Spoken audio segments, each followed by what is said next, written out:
दीदी झूठ आज नहीं तो कल सामने आ ही जाता है। बेटा मेरे फोन में कुछ खराबी हो गई है, बाजार की तरफ जाओ तो इसे ठीक करवा लाना। ठीक है माँ, आप अपना फोन दे दो, मैं इसे ठीक करवा कर आपको दे दूंगा। अखिल ने माँ का फोन अपने बैग में रखा और ऑफिस के लिए निकल गया। लंच टाइम में उसने माँ का फोन बैग से निकाला और देखने लगा कि उसमें दिक्कत क्या है।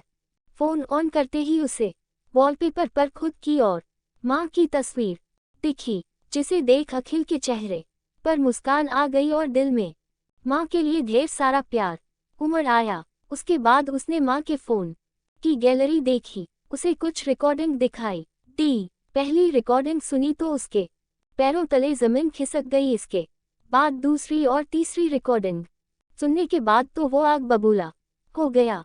दफ्तर से आधे दिन की छुट्टी लेकर वो घर आ गया और सीधा अपने कमरे में जाकर लेट गया। वो कमरे की छत को निहारते निहारते पुरानी यादों में खो गया। उसकी और अवनी की शादी होने से लेकर अब तक की सारी यादें उसकी आंखों के सामने चलचित्रों की तरह चल पड़ी। 2 साल पहले उसकी अवनी से शादी हुई थी। दोनों में बहुत ही प्यार था, सब कुछ बहुत ही अच्छा चल रहा था। लेकिन इन दोनों की खुशियों से किसी को दिक्कत थी तो वो थी अखिल की बहन तनु। तनु की अपने पति और ससुराल वालों से ज्यादा कभी नहीं बनी। शादी के कुछ महीनों बाद ही अलग घर लेकर रहने लगी थी। पहले तो उसे लगता था कि घर में झगड़े उसके सास ससुर के कारण होते हैं, लेकिन एक समय के बाद उसे एहसास हुआ कि उसका अपना व्यवहार ही खराब है। लेकिन अपनी गलती वो कहाँ इतनी आसानी से कहाँ मानने वाली थी।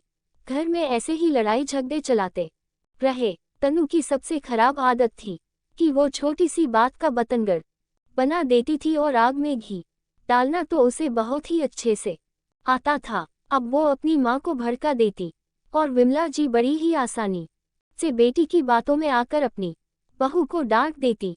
अवनी जवाब देती तो वो बात पर मिर्च मसाला लगा अखिल को बता देती। फिर अखिल बरस पड़ता अपनी बीवी पर। दोनों में हुआ झगड़ा शांत भी हो जाता तो तनु भाई को फिर से फोन कर सारा किस्सा ताज़ा कर देती।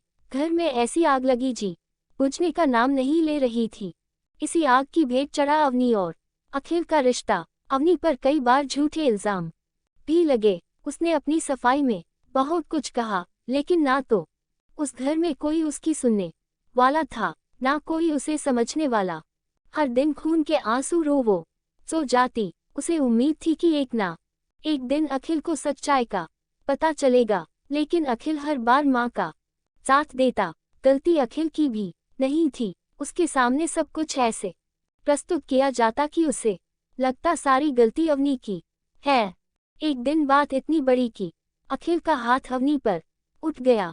उस दिन अवनी का जन्मदिन था और उसके माता पिता उसे सरप्राइज देने आए थे, लेकिन बेटी को यूं रोता देख माता पिता को बहुत गुस्सा आया और वो उसी वक्त अपनी बेटी को अपने संग ले गए। ना अखिल ने पहल की ना अवनी ने। समय के साथ दोनों एक दूसरे से डर होते गए। अवनी खुद को अखिल की यादों से निकालने के लिए स्कूल में नौकरी करने लगी, लेकिन अवनी को उम्मीद थी कि एक ना एक दिन अखिल के सामने सच सिर उठाकर खड़ा होगा। वैसे भी झूठ के पांव नहीं होते, इसीलिए वो ज्यादा समय टिकता नहीं है।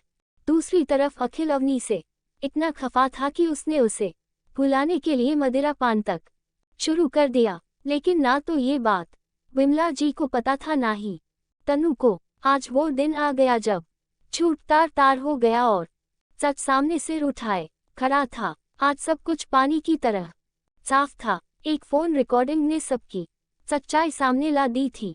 कुछ लोग गुनाह करके भूल गए थे, लेकिन कहते हैं कोई हमारे कर्मों का हिसाब लिखता है। हम भले ही भूल जाए किसी का दिल दुखाकर, लेकिन भगवान वक्त आने पर इंसाफ कर ही देता है। जानते हैं उस रिकॉर्डिंग में क्या था?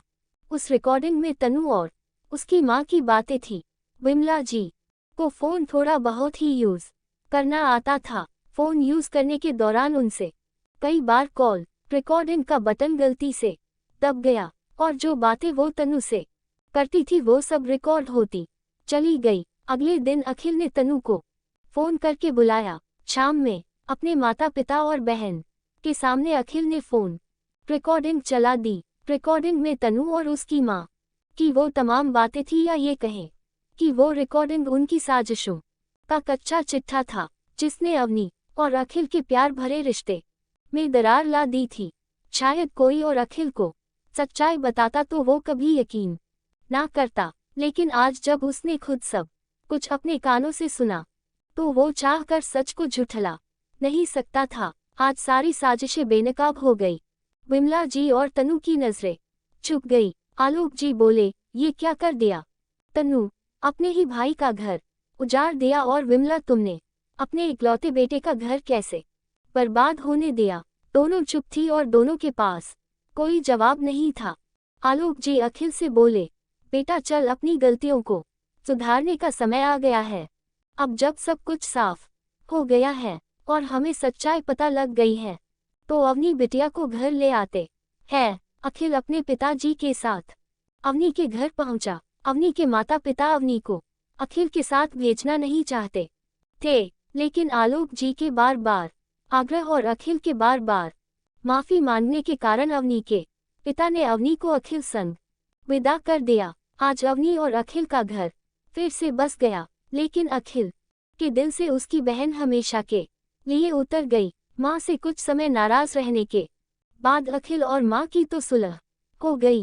बेटे की नाराजगी ने विमला जी को सुधार दिया। तनु को भी अच्छा खासा सबक मिला, लेकिन भाई भाभी से फिर कभी उसे वो सम्मान और प्यार नहीं मिला जिसकी वो उम्मीद करती थी। उसने हमेशा के लिए भाई भाभी को खो दिया। दोस्तों कहते हैं ना, बुरे काम का नतीजा हमेशा बुरा होता है। वैसे ही तनु ने जो बुरे कर्म किए थे उनका फल उसे मिल गया, लेकिन अवनी और अखिल ने उसकी अच्छी खासी कीमत चुकाई। तनु की हरकतों के कारण एक प्यार भरा रिश्ता टूटते टूटते बचा।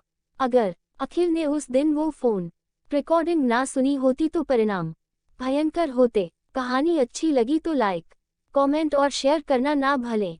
धन्यवाद।